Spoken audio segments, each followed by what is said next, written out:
Hi, I'm Christina Walker, and I'm the Executive Director of Samaritan Village. We are a Christ-centered ministry which serves adult women who are survivors of sexual exploitation, and they feel like they have no worth to anybody except for what someone can make by exploiting them. We meet every one of their needs for 12 to 18 months in our residential home. We disciple them with the help of the community and with volunteers and with partnerships with Summit Church and other churches in the community. Statistically, the United States is the biggest importer of women and children. The state of Florida is number 3 in the nation for calls to the human trafficking hotline, and Orange County is actually in the top 3 counties in this state. Most of the women that we have in our home have issues with anxiety and post-traumatic stress from the events that they have witnessed and that they have personally experienced. They often have a lot of medical issues that come up as well as part of that because it's years of being in survival mode and they haven't taken care of themselves and it hasn't been an issue. And so some of that anxiety and that PTSD really manifests itself in their body. And so a lot of times they struggle with medical concerns because of that. Their brokenness namely comes in the form of a loss of dignity as well as a distrust. When the women arrive, they oftentimes are so unsure of who they are. They've spent years at the beck and call of other people. They've spent years being exploited and having their choices taken from them.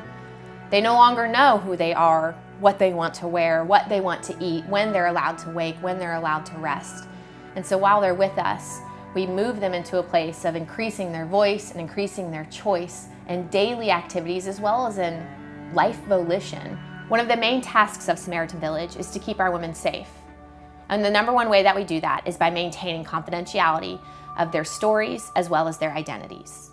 Though we can't share their names and faces, using their voices, our ladies would love to tell you about part of their healing journey.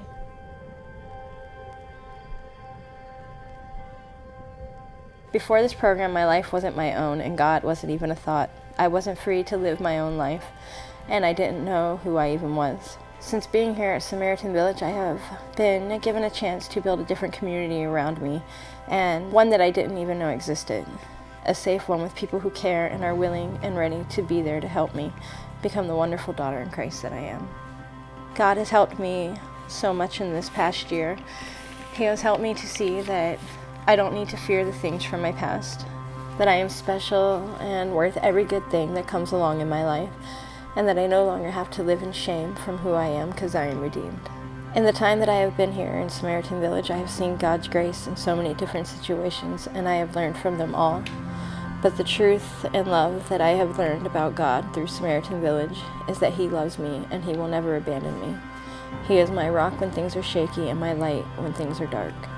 I thought I was destined to be a doormat my whole life, and here I am with a chance to change.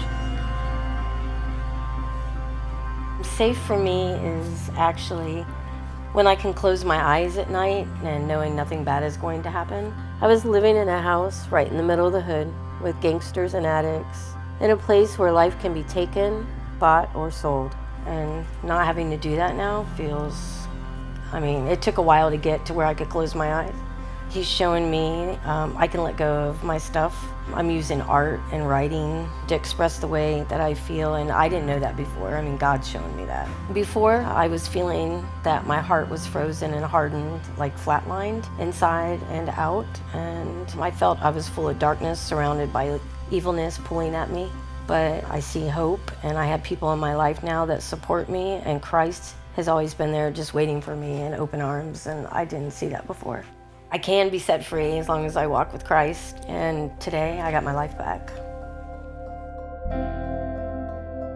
I've seen young girls come in here and turn into women, and I've seen women come in here that felt fragile and scared and really sort of shy and hesitant turn into bold and strong and really grounded women. And that really is about the way that they have experienced Christ's love for them. It's not about the work that we do, it is about the way that we extend the love of Christ and their encounter with Christ Over weeks and months, they changed from women who are unsure of themselves to women who are fully empowered. But unfortunately, though we have so many calls of women who need help, there's only 32 spots at treatment facilities like Samaritan Village in the entire state for these women. Currently, Samaritan Village has 4 beds available for survivors, and we would love to increase that capacity to 6 in 2016. This will allow 2 of our women to move into a period of transition before they move into solely independent living. This is a really crucial time for our women, as the period of transition is a time in which women learn and practice